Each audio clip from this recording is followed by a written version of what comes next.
qu'est-ce que c'est? Murmura ma femme, la voix tremblante, tandis qu'elle tenait la robe rose qu'elle venait de sortir de la boîte. J'étais dans la cuisine en train de préparer le café lorsque j'entendis notre fille de 8 ans, Sophie, crier de joie à l'arrivée du colis.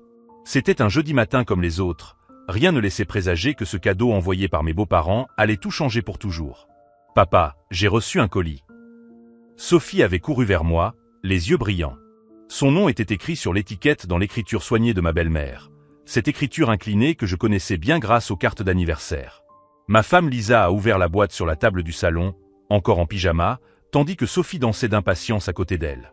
À l'intérieur, il y avait une robe rose délicate, enveloppée dans du papier de soie blanc plié à la perfection. Le genre de robe que l'on porte pour une soirée chic ou un récital de piano. « Quelle beauté !» s'est exclamée Sophie en applaudissant. Mais Lisa s'est alors complètement figée.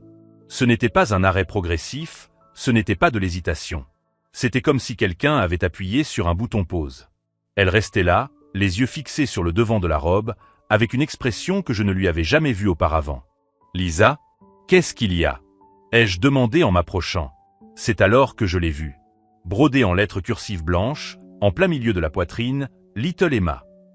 Je m'appelle Kevin et, à 35 ans, je viens d'assister à la découverte par ma femme d'un secret qui va bouleverser notre vie. Car Emma n'est pas notre fille. Emma est la sœur aînée de Lisa, qui a disparu il y a 5 ans après avoir volé 50 000 $ à notre famille. Les mains de Lisa se mirent à trembler violemment tandis qu'elle tenait la robe. Sophie nous regardait, confuse, ne comprenant pas pourquoi le cadeau portait un autre nom. « Maman, qui est Emma ?» demanda Sophie avec innocence. Lisa ne répondit pas. Elle se leva simplement, prit la robe et quitta la pièce sans dire un mot. J'entendis la porte de notre chambre claquer. Sophie me regarda, les yeux remplis de larmes. « Papa, j'ai fait quelque chose de mal. »« Non, ma chérie, tu n'as rien fait. » Mais tandis que je consolais notre fille, un terrible soupçon commença à prendre forme dans mon esprit. Cette robe n'était pas une erreur. C'était délibéré. Et si ma théorie était juste, cela signifiait que mes beaux-parents nous mentaient depuis bien plus longtemps que nous ne le pensions. Car je me souvenais que Lisa m'avait parlé d'une robe d'exactement comme celle-là. Une robe qu'Emma avait portée pour le 6e anniversaire de Lisa, volant toute l'attention qui aurait dû lui revenir. Si vous aimez cette histoire de trahison familiale et que vous voulez découvrir jusqu'où allait le mensonge, n'oubliez pas de vous abonner à la chaîne. Ce que mes beaux-parents ne savaient pas, c'est que j'avais trouvé des documents oubliés dans le grenier quelques semaines auparavant. Des documents qui prouvaient qu'Emma n'avait jamais complètement disparu. Et maintenant, en regardant cette robe, j'en étais certaine. Ils savaient exactement où elle était.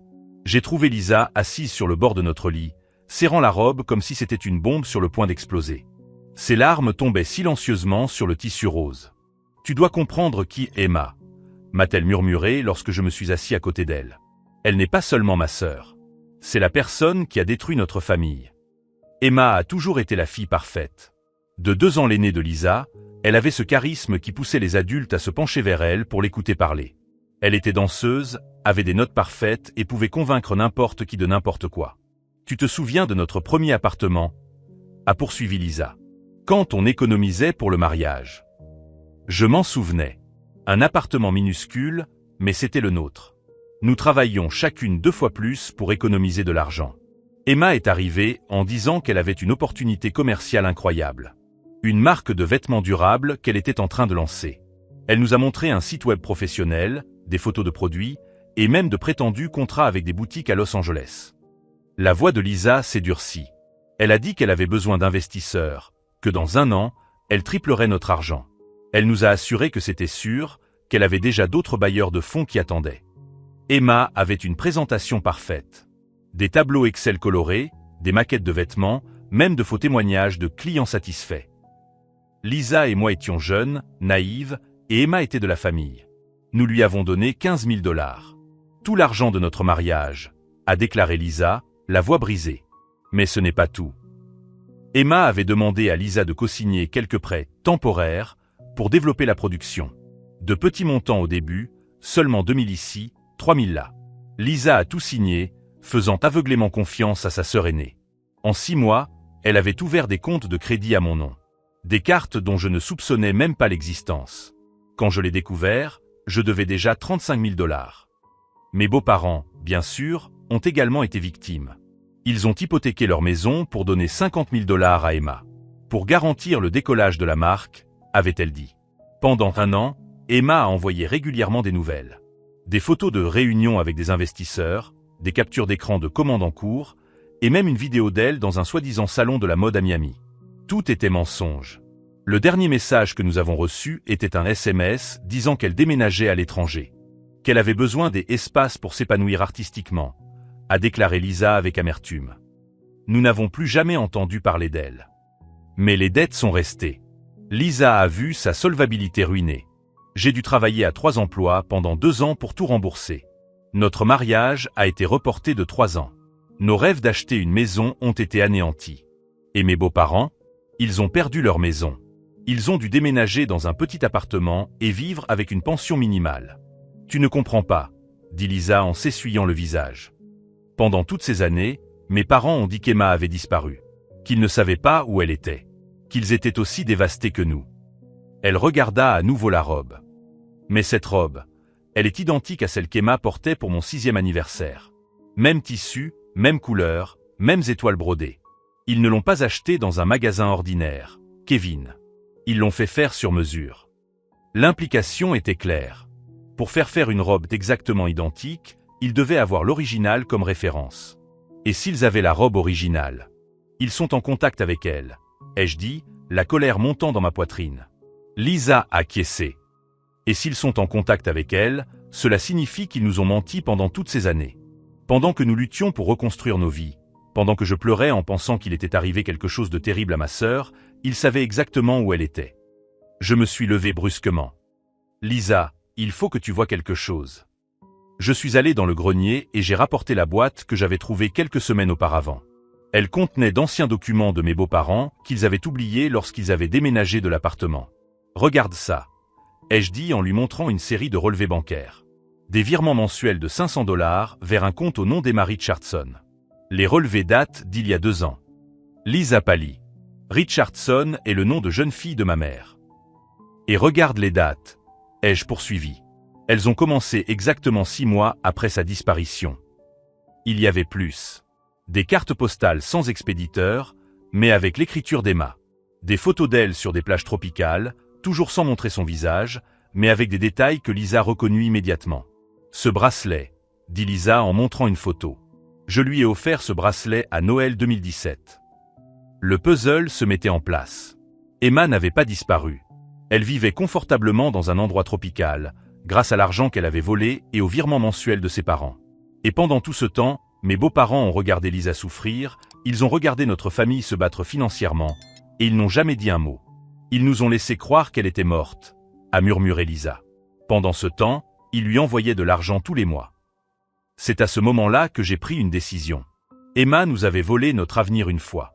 Mes beaux-parents nous avaient menti pendant des années. Mais maintenant, j'avais des preuves. Et contrairement à la fois précédente, cette fois-ci, j'étais prêt. Ce qu'ils ne savaient pas, c'est que j'avais passé les 5 dernières années à me préparer pour ce moment. Pas consciemment, mais chaque compétence que j'avais acquise, chaque contact que j'avais noué dans mon travail d'enquêteur en assurance, chaque technique que j'avais apprise pour traquer les fraudes, tout cela allait leur être utile d'une manière qu'ils n'auraient jamais imaginée. Après avoir vu les documents, Lisa n'a plus pu se contrôler. Elle s'est enfermée dans la salle de bain et a pleuré pendant 2 heures d'affilée. Sophie est restée devant la porte, demandant sans cesse si maman allait bien. « Papa, pourquoi maman pleure ?» a chuchoté Sophie en s'agrippant à ma jambe. Comment expliquer à une enfant de 8 ans que ses grands-parents sont des menteurs? Que la tante qu'elle n'a jamais connue est une criminelle? Que le cadeau affectueux qu'elle a reçu était en fait un coup de poignard psychologique? Maman traverse une période difficile, ma princesse. Mais tout ira bien. Mensonge. Tout n'irait pas bien. Pas tant qu'Emma serait à la charge de ses parents, à nos frais. Car j'ai découvert quelque chose d'encore pire pendant que Lisa pleurait. En fouillant plus profondément dans les documents oubliés, j'ai trouvé des relevés bancaires plus récents. Les virements à Emma ne s'élevaient pas seulement à 5 cents par mois. Au cours de l'année dernière, ils étaient passés à 1500 $ par mois. Et je savais exactement d'où venait cet argent supplémentaire. Il y a 3 mois, mes beaux-parents ont commencé à appeler presque chaque semaine. Toujours avec une nouvelle urgence financière. La climatisation était en panne. Le réfrigérateur devait être remplacé. La facture du médecin était plus élevée que prévu. Lisa, avec son grand cœur, ne posait jamais de questions. Nous avons envoyé 2000 $ pour la climatisation. 1005 cents pour le réfrigérateur. 800 $ pour les frais médicaux. Tout cet argent allait directement à Emma. Sans le savoir, nous financions la vie tropicale de la femme qui avait détruit notre famille. Lorsque Lisa est enfin sortie de la salle de bain, ses yeux étaient rouges et gonflés. Sophie s'est précipitée vers elle et Lisa l'a serrée dans ses bras comme si sa vie en dépendait. « Kevin », a-t-elle dit d'une voix rauque, « je dois appeler mes parents. Je dois leur dire la vérité. »« Non », ai-je répondu fermement. « Pas encore. »« Pourquoi ? Ils nous ont menti pendant des années. Parce que si tu les appelles maintenant, ils vont inventer une excuse. Ils diront qu'ils protégeaient Emma, qu'elle était en danger, n'importe quoi. Et ensuite, ils lui diront de disparaître à nouveau. » Lisa m'a regardé d'un air confus. « Alors, qu'est-ce que tu veux faire ?» C'est à ce moment-là que mon téléphone a sonné. Numéro inconnu. « Kevin », a dit une voix féminine familière à l'autre bout du fil. Mon sang se glaça. C'était Emma. « Salut, beau-frère », continua-t-elle, comme si nous nous étions parlé la veille. J'ai entendu dire que Lisa était contrariée par le petit cadeau. Lisa comprit qui c'était à mon expression et se précipita vers moi pour essayer d'entendre la conversation. « Comment as-tu eu mon numéro ?» demandai-je d'une voix contrôlée mais froide. « S'il te plaît, Kevin. Tu crois que je ne suis pas en contact avec ma famille ? Maman m'a donné ton numéro il y a des années. » Encore un mensonge. Encore une trahison de la part de mes beaux-parents. « Qu'est-ce que tu veux, Emma ? » Relax. Je ne t'appelle pas pour te demander de l'argent. En fait, j'ai de bonnes nouvelles. Sa voix était étrangement joyeuse. Je rentre à la maison. Lisa sentit son estomac se nouer. Je pouvais voir la panique dans ses yeux. « Tu rentres ?» répétai-je. « Oui. J'en ai marre de la vie à l'étranger. Ma famille me manque. Tu comprends ? Et maman m'a dit que Lisa et toi aviez une petite fille magnifique. J'ai hâte de rencontrer ma nièce. » Sophie jouait dans le salon, inconsciente de la conversation qui allait changer sa vie à jamais. « Quand ?» demandai-je en essayant de garder un ton neutre. « La semaine prochaine. C'est excitant, non ? On va avoir une grande réunion de famille. Maman prépare un dîner spécial. » Lisa se mit à secouer frénétiquement la tête, les larmes coulant sur son visage. « En fait, » continua Emma, « j'espère qu'on pourra surmonter ce petit malentendu du passé. Je sais que vous étiez contrariés par l'affaire de l'entreprise, mais ce n'était qu'un malentendu, n'est-ce pas ? Un malentendu. » Elle qualifiait le vol de 50 000 $ et la destruction de notre crédit de malentendu. « Bien sûr, » mentis-je. « Un malentendu. Je savais que tu comprendrais. Je t'ai toujours apprécié, Kevin. Tu es bien plus rationnel que Lisa. Encore de la manipulation. Elle essayait de me séparer de ma femme. Bon, je dois y aller. J'ai encore le déménagement à organiser. Mais on se voit bientôt, d'accord ? Maman est tellement heureuse qu'elle n'arrive pas à dormir. » Elle raccrocha avant que je puisse répondre. Lisa me regarda avec horreur. « Elle revient » murmura-t-elle. « Kevin, elle revient et elle va rencontrer Sophie. »« Non » ai-je dit avec détermination. « Elle ne viendra pas. Mais mes parents vont insister. Tu sais comment ils sont. Ils diront que c'est la famille, que nous devons pardonner, que Sophie mérite de connaître sa tante. » Lisa avait raison. Mes beaux-parents feraient exactement cela. Ils mettraient Lisa sous pression en la culpabilisant jusqu'à ce qu'elle cède. Et alors Emma entrerait dans la vie de notre fille, prête à la manipuler comme elle nous avait tous manipulés. C'est à ce moment-là que j'ai pris une décision qui allait tout changer. « Lisa, tu me fais confiance ? » ?»« Bien sûr que je te fais confiance. Alors laisse-moi m'en occuper. Pas de la manière traditionnelle, en la confrontant ou en discutant. À ma manière. » Elle m'a regardé avec un mélange de curiosité et d'espoir. « Comment ça ? Tu te souviens que je travaille dans la lutte contre la fraude à l'assurance depuis 10 ans ? Que je passe mon temps à traquer des gens qui mentent sur des accidents, qui falsifient des documents, qui créent de fausses identités. » Lisa acquiesça lentement. Emma se croit maligne. Elle pense qu'elle peut revenir et reprendre sa vie comme si de rien n'était. Mais elle a commis une erreur fondamentale. Quelle erreur ? Elle a sous-estimé ce dont je suis capable. Et surtout, elle n'a aucune idée de ce que j'ai déjà découvert. Je pris mon ordinateur portable et ouvris un dossier que j'avais créé en secret au cours des dernières semaines, depuis que j'avais trouvé les premiers documents suspects. Emma ne s'est pas contentée de nous voler. Elle a créé tout un réseau frauduleux. De fausses entreprises, de multiples identités, des comptes bancaires au nom de tiers. Et toutes ces informations ont laissé des traces numériques. Je montrai à Lisa les écrans remplis de preuves que j'avais compilées. De faux registres d'entreprise, des demandes de crédit frauduleuses, et même des photos d'Emma utilisant différents noms sur les réseaux sociaux. Mon Dieu, a murmuré Lisa. C'est bien pire que ce que nous imaginions. Et ce n'est que le début.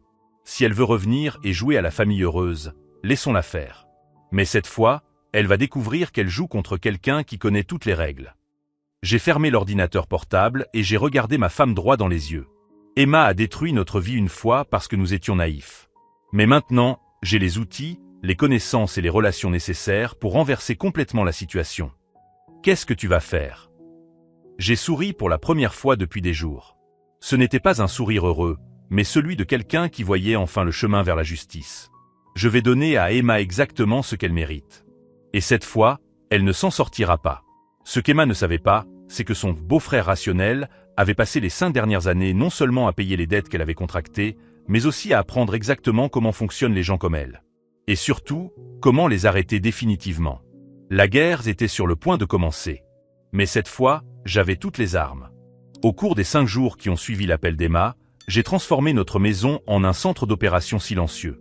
Pendant que Lisa emmenait Sophie à l'école et suivait sa routine habituelle, je travaillais fébrilement dans mon bureau à domicile, montant ce qui allait devenir l'affaire la plus importante de ma carrière.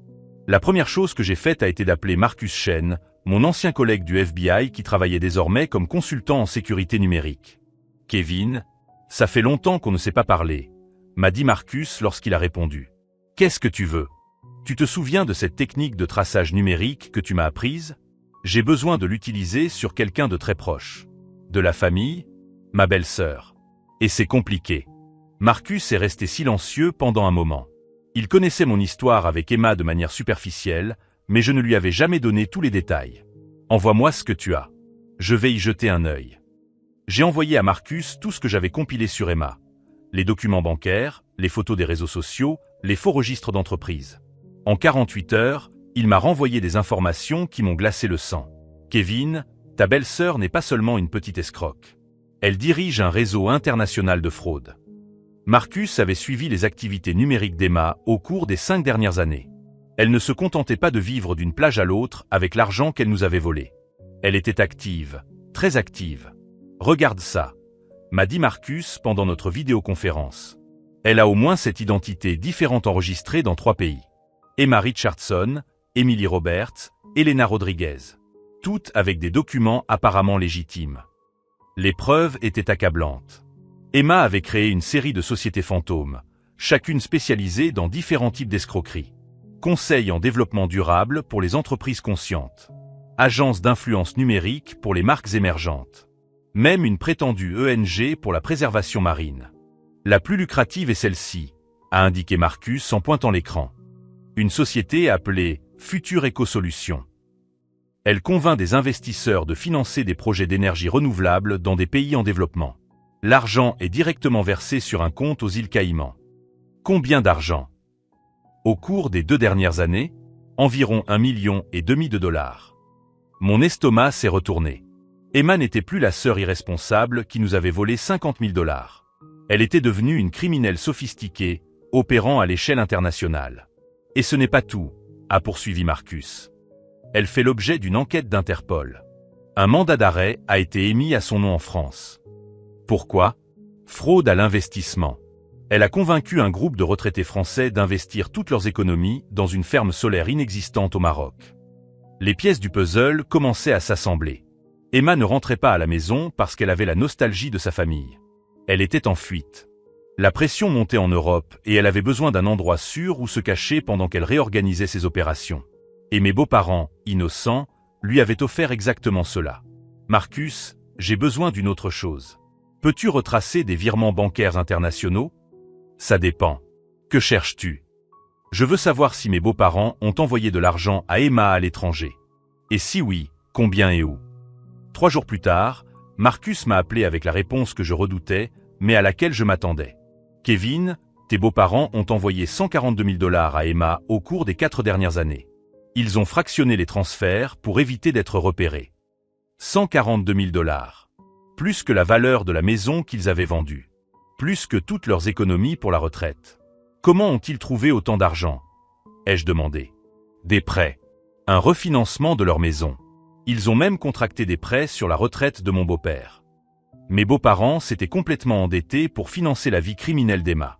Et pendant tout ce temps, Lisa et moi leur envoyions de l'argent en pensant les aider à payer leurs dépenses courantes. C'est à ce moment-là que j'ai élaboré la partie la plus cruelle de mon plan. J'ai appelé Jérémy Walsh, un journaliste d'investigation de la chaîne d'information locale. Jérémy avait réalisé une série de reportages sur la fraude financière dans notre région, et je savais qu'il adorerait une histoire comme celle-ci. Jérémy, je suis Kevin Thompson. Je travaille comme enquêteur en assurance chez Midwest Financial. Salut, Kevin. Comment puis-je t'aider? J'ai une histoire pour toi. Une fraude internationale, de l'argent provenant des îles Caïmans, des personnes âgées exploitées. Ça vous intéresse? Beaucoup. De quoi s'agit-il? Une criminelle recherchée par Interpol est sur le point de revenir aux États-Unis. Elle dispose d'un réseau local de complices qui la finance depuis des années. Jérémy resta silencieux, digérant l'information. Vous avez des preuves. Des documents, des virements bancaires, de faux registres d'entreprise. Tout est authentifié et vérifié. Quand pouvons-nous en discuter? Demain, ça te va? Mais Jérémy, j'ai besoin d'une chose. Quand l'histoire sera publiée, le timing devra être parfait. Pourquoi? Parce que la criminelle ne sera dans le pays que quelques heures avant de découvrir qu'elle est recherchée. Si nous ratons cette occasion, elle disparaîtra à nouveau. Tout en organisant la couverture médiatique, je me suis également occupé de l'aspect juridique. J'ai contacté un avocat spécialisé dans les crimes financiers et j'ai préparé une déclaration officielle pour le FBI. Pas seulement sur Emma, mais sur tout le réseau qui l'avait aidé. Car mes beaux-parents n'étaient pas seulement des victimes. Ils étaient complices. En transférant sciemment de l'argent à quelqu'un qu'ils savaient en fuite, ils étaient devenus partie prenante du crime. Et cela avait des conséquences juridiques. Lisa, lui ai-je dit la veille du retour d'Emma, je dois te dire exactement ce qui va se passer demain. Nous étions dans notre chambre. Sophie dormait déjà. Lisa était visiblement nerveuse depuis qu'elle avait appris le retour de sa sœur. Emma arrivera demain à 14 h à l'aéroport. Ses parents vont venir la chercher et l'emmener directement au dîner de « bienvenue » qu'ils ont préparé. Et ensuite, à 3 h de l'après-midi, le reportage sur la fraude internationale sera diffusé sur la chaîne locale. À 3 h 15, le FBI recevra ma déclaration officielle. À 4 h, un mandat d'arrêt fédéral sera émis contre Emma. Lisa me regarda avec un mélange d'admiration et d'horreur. « Tu vas arrêter ma sœur? » « Non, ma chérie. Ta sœur s'est arrêtée elle-même il y a des années. Je m'assure simplement qu'elle en subisse les conséquences. Et mes parents? C'était la partie la plus difficile. Ils feront également l'objet d'une enquête. Ils ne peuvent pas prétendre ne pas être au courant alors qu'ils ont des preuves documentées de ces activités criminelles. » Lisa se mit à pleurer silencieusement. « Kevin, ce sont mes parents. » « Je sais. Et ils ont passé des années à te mentir, à utiliser ton argent pour financer une criminelle, et maintenant ils essaient de ramener cette criminelle près de notre fille. » Je m'assis à côté d'elle et lui pris les mains. « Lisa, tu dois comprendre quelque chose. Emma n'est pas revenue par amour pour sa famille. Elle est revenue parce qu'elle fuit la police européenne. Et quand la situation s'envenimera ici aussi, elle disparaîtra à nouveau. Mais cette fois, elle emmènera tes parents avec elle. » « Comment ça? Tes parents sont endettés jusqu'au cou. Ils ont hypothéqué tout ce qu'ils avaient pour donner de l'argent à Emma. Quand elle disparaîtra à nouveau, qui penses-tu qui devra assumer leurs dettes? » La compréhension traversa lentement le visage de Lisa. « Nous. » Exactement. Emma est en train de jouer son dernier coup. Elle revient, vide le peu qui reste ici, et disparaît en nous laissant tous ruinés. C'est à ce moment-là que j'ai montré à Lisa la dernière partie de mon plan. Si vous avez suivi cette histoire jusqu'ici et que vous voulez voir comment une simple enquête peut complètement changer la donne, n'oubliez pas de vous abonner à la chaîne. Mais si elle ne disparaît pas? Demandai-je de manière rhétorique. Et si, cette fois, elle est obligée de rester et d'affronter tout ce qu'elle a fait? Sur la table de notre chambre, j'ai étalé les dernières preuves que j'avais compilées. Pas seulement sur Emma, mais sur tout le réseau de complicité qui lui avait permis d'opérer librement pendant des années. Demain, Lisa, ta famille va découvrir ce qui se passe quand quelqu'un décide enfin de se battre. Ce qu'Emma ne savait pas, c'est que le beau-frère rationnel avait passé les 5 dernières années à se préparer inconsciemment à ce moment. Chaque compétence que j'avais développée en traquant des fraudeurs professionnels, chaque contact que j'avais noué dans les forces de l'ordre, chaque technique que j'avais apprise pour démanteler des opérations criminelles, tout cela était sur le point d'être utilisé contre une seule personne. Et contrairement à toutes les autres fois, cette fois-ci, Emma n'aurait nulle part où fuir. Le jour du retour d'Emma a commencé exactement comme prévu. À 2 heures de l'après-midi, Lisa et moi étions sur le parking de l'aéroport, observant de loin mes beaux-parents qui attendaient impatiemment dans le hall des arrivées. Emma est apparue, portant des lunettes de soleil et un chapeau élégant, avec pour seul bagage un sac à main. Elle était bronzée, bien habillée, exactement comme quelqu'un qui a passé des années à vivre dans des complexes hôteliers de luxe aux frais d'autres personnes. Les retrouvailles ont été exactement comme nous nous y attendions. Des larmes, des embrassades, ma belle-mère répétant « ma fille est revenue » comme un mantra. Emma souriait avec cette assurance qui la caractérise, comme si les 5 dernières années n'avaient été qu'une longue vacance. « Maintenant, rentrons à la maison », ai-je murmuré à Lisa en lui serrant la main qui tremblait. Nous sommes arrivés chez mes beaux-parents à 3 heures de l'après-midi. De l'extérieur, nous pouvions entendre des rires provenant de la salle à manger. Emma racontait des histoires sur ses aventures à l'étranger, omettant probablement les détails sur la fraude internationale et les mandats d'arrêt. À 3h15, mon téléphone a sonné. C'était Jérémy. Kevin, le reportage vient d'être diffusé. Ça fait un tollé. On a déjà reçu des dizaines d'appels de personnes qui disent reconnaître la femme sur les photos. Parfait. Et le FBI? Ils ont confirmé avoir reçu ta déclaration. Ils ont dit que c'était l'un des cas les mieux documentés qu'ils aient jamais vus. J'ai pris une grande inspiration. C'était l'heure. Nous avons sonné. Mon beau-père ouvrit la porte avec un sourire forcé qui disparut lorsqu'il nous vit. Kevin, Lisa. Nous ne savions pas que vous veniez. Surprise, dit Lisa, d'une voix glaciale. Nous entrâmes dans la salle à manger où Emma était assise en bout de table, comme si elle était la maîtresse de maison. Elle nous regarda avec ce sourire condescendant que je détestais. Petit frère. Et Lisa. Emma s'est levée pour nous embrasser. Je suis ravi que vous soyez venu fêter mon retour. Fêter. Lisa a ri amèrement. Nous sommes ici pour une autre raison. C'est alors que le téléphone a sonné. Puis un autre. Et encore un autre. C'est étrange, a murmuré ma belle-mère en ignorant les appels. Nous ne recevons jamais autant d'appels. Vous devriez peut-être répondre, suggérai-je calmement. Mon beau-père décrocha au 4e essai. Allô? Quoi? Quel reportage? Non, vous devez vous tromper. Comment ça, à la télévision? Il raccrocha, perplexe. Quelqu'un dit qu'il nous a vus à la télévision. Ça doit être une blague. Emma fronça les sourcils. Quel genre de reportage? C'est alors que son téléphone portable se mit à sonner. Numéro inconnu. Elle rejeta l'appel, mais un autre numéro apparut immédiatement. Puis un autre. Il se passe quelque chose, dit Emma, sa confiance commençant à vaciller. C'est sûr, répondis-je en sortant mon ordinateur portable de mon sac. On regarde ça ensemble. Je connectai l'ordinateur à la télévision du salon et ouvris le site web de la chaîne d'information locale. Le titre principal fit pâlir Emma. Une criminelle internationale DE retour aux États-Unis. Une fraudeuse recherchée par Interpol dirige un réseau criminel avec l'aide de sa famille locale. La photo d'Emma était affichée à l'écran. Ce n'était pas une photo récente, mais l'une des nombreuses photos que Marcus avait trouvées sur ses faux profils Internet. Selon des enquêtes exclusives, racontait la voix off de Jérémy, Emma Richardson, également connue sous les pseudonymes d'Emily Roberts et d'Elena Rodriguez, est revenue aujourd'hui aux États-Unis après avoir mené pendant 5 ans des fraudes internationales totalisant plus d'1 500 000 $. Mes beaux-parents étaient bouche bée. Emma était devenue une statue de sel. La criminelle a été financée pendant des années par un réseau local de complices, a poursuivi Jérémy, notamment par des virements bancaires documentés de plus de 140 000 $. Les relevés bancaires que Marcus avait retrouvés sont apparus à l'écran. Chaque virement de mes beaux-parents à Emma était surligné en rouge. Non, murmura ma belle-mère. Ce n'est pas possible. Richardson est recherché par Interpol pour avoir escroqué des retraités français dans le cadre d'une fausse affaire d'investissement, poursuivit Jérémy. Les autorités confirment qu'un mandat d'arrêt fédéral sera émis aujourd'hui même. C'est à ce moment-là qu'Emma retrouva enfin la voix. « C'est vous qui avez fait ça », dit-elle en me regardant avec une haine pure. « Vous m'avez livré. » « Nous n'avons rien fait, » répondit Lisa froidement. « Tu t'es livré toi-même dès l'instant où tu as choisi une vie de crime. »« Vous ne comprenez pas, » cria Emma. « Je fuyais des gens dangereux. J'avais besoin de l'argent de mes parents pour me protéger. »« Mensonge, » ai-je dit calmement en ouvrant un autre onglet sur l'ordinateur portable. « Tu fuyais la police, pas des criminels.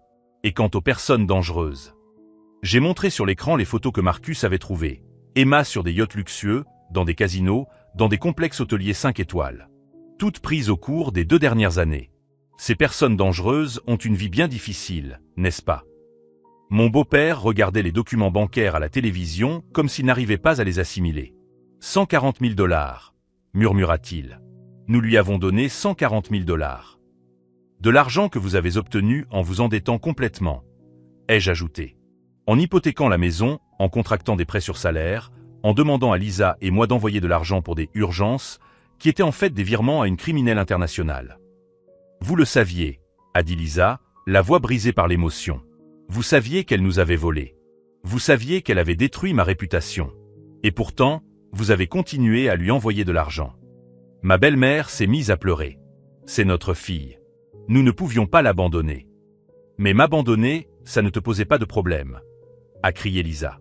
Quand je travaillais à 2 emplois pour payer les dettes qu'elle avait contractées en mon nom. Quand Kevin et moi avons reporté notre mariage de 3 ans. Quand nous avons renoncé à notre rêve d'acheter une maison. C'est différent, a balbutié mon beau-père. Tu allais bien. Tu avais Kevin pour t'aider. Et Emma avez-vous, ai-je répondu. La différence, c'est que Lisa méritait qu'on l'aide, et Emma méritait d'aller en prison. C'est à ce moment-là que le téléphone portable d'Emma a sonné à nouveau. Cette fois, elle a répondu. Allô? Sa voix était tendue. Après quelques secondes, elle pâlit encore plus. Quand? Aujourd'hui? Non, j'ai besoin de plus de temps. Elle raccrocha et me regarda droit dans les yeux. C'était mon avocat. Le FBI est en route. Le silence dans la pièce fut rompu par le bruit des sirènes au loin, qui se rapprochaient. Vous avez détruit notre famille, dit mon beau-père en me regardant avec colère. Non, répondis-je calmement.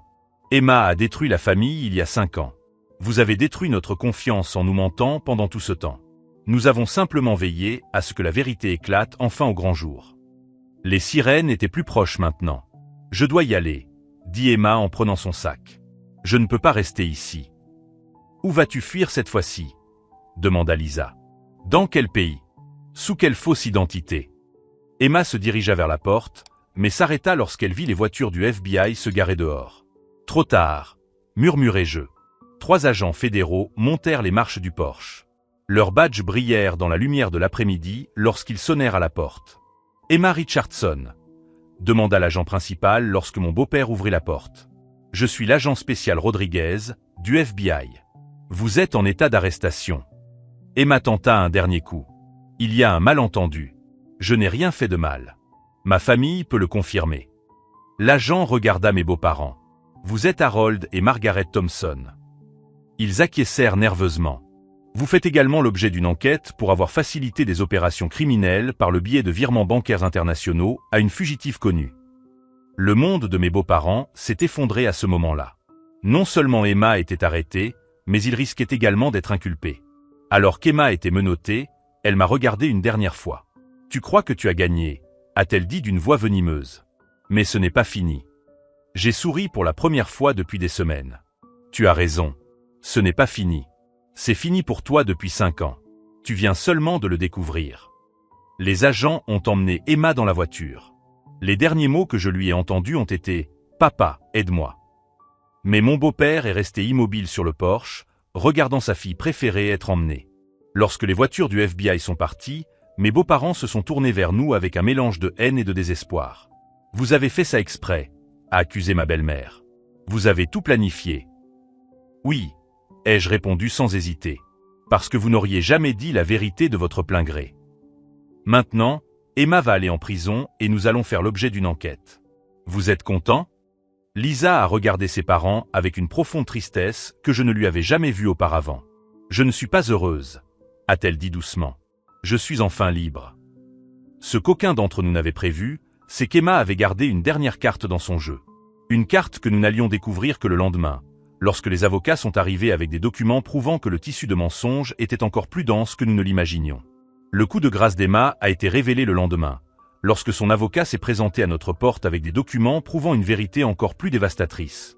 Emma avait falsifié la signature de Lisa sur plusieurs contrats de prêt au cours des 2 dernières années.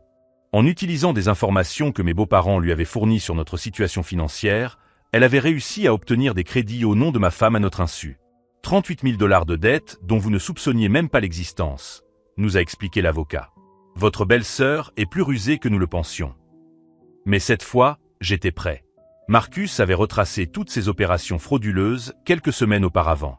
Nous avions déjà des copies certifiées conformes de tous les faux documents, des analyses graphologiques prouvant la falsification et des témoins confirmant où se trouvait Lisa les jours où les signatures avaient été apposées. « En fait, » répondis-je calmement, « nous étions déjà au courant. Et nous avons déjà tout documenté pour poursuivre Emma et toute personne qui lui a facilité l'accès aux informations personnelles nécessaires à ses crimes. » L'avocat pâlit lorsqu'il comprit l'implication. Mes beaux-parents n'étaient pas seulement des complices passifs. Ils avaient activement fourni des informations confidentielles sur notre vie financière pour permettre à Emma de continuer à nous nuire. 3 semaines plus tard, Emma a été condamnée à 8 ans de prison fédérale pour fraude internationale, vol d'identité et blanchiment d'argent. Mes beaux-parents ont été condamnés à 2 ans de probation et ont été contraints de rembourser intégralement toutes les sommes transférées illégalement. Mais la véritable justice est venue d'une source inattendue. Les victimes françaises d'Emma, ces retraités qui avaient perdu toutes leurs économies, ont intenté une action civile aux États-Unis. Grâce aux preuves que nous leur avons fournies, ils ont réussi à geler tous les biens qu'Emma avait acquis avec l'argent volé. La maison de plage aux Bahamas, l'appartement à Miami, les bijoux, les voitures importées, tout a été vendu aux enchères pour dédommager les victimes.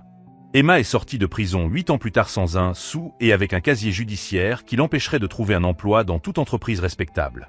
Mes beaux-parents ont vendu ce qui leur restait pour payer les remboursements ordonnés par le tribunal. Ils ont emménagé dans un petit appartement subventionné et survivent grâce aux allocations sociales. Lisa ne leur parle plus. Pas par colère, mais par instinct de survie. Ils ont fait un choix, m'a-t-elle dit quelques mois après le procès. Pendant des années, ils ont choisi de protéger la fille qui les volait plutôt que celle qui les aidait.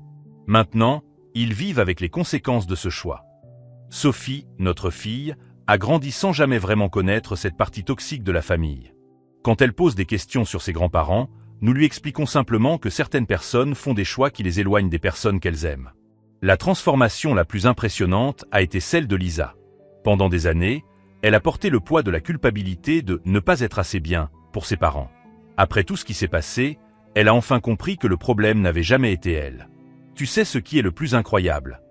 m'a dit Lisa il y a quelques mois. Je dors toute la nuit maintenant. Pour la première fois depuis des années, je ne me réveille pas en m'inquiétant de savoir si nous devons envoyer de l'argent à mes parents ou si Emma va débarquer pour demander de l'aide.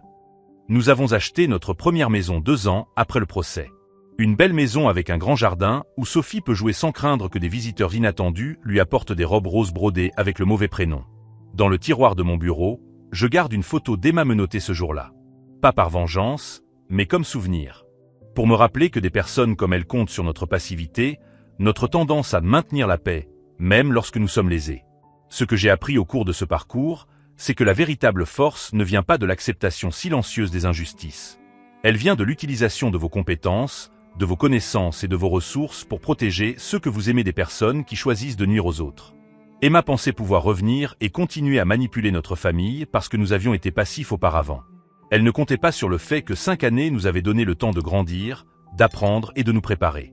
Si cette histoire de persévérance et de justice vous a touché, et si vous souhaitez découvrir d'autres histoires de personnes qui ont refusé d'accepter d'être des victimes pour toujours, abonnez-vous à la chaîne et activez les notifications. La dernière fois que j'ai eu des nouvelles d'Emma, elle travaillait comme femme de ménage dans un hôtel bon marché à Détroit, vivait dans une chambre louée et essayait de reconstruire sa vie avec le salaire minimum. Mes beaux-parents, ils passent leur journée à regarder la télévision et à regretter leur choix. Et nous planifions les vacances d'été de Sophie à Disney. Elle portera une nouvelle robe, qu'elle a choisie elle-même, avec son prénom brodé fièrement dessus. Et cette fois, quand elle tournera dans sa nouvelle robe, toute l'attention sera pour elle, comme cela aurait toujours dû être le cas.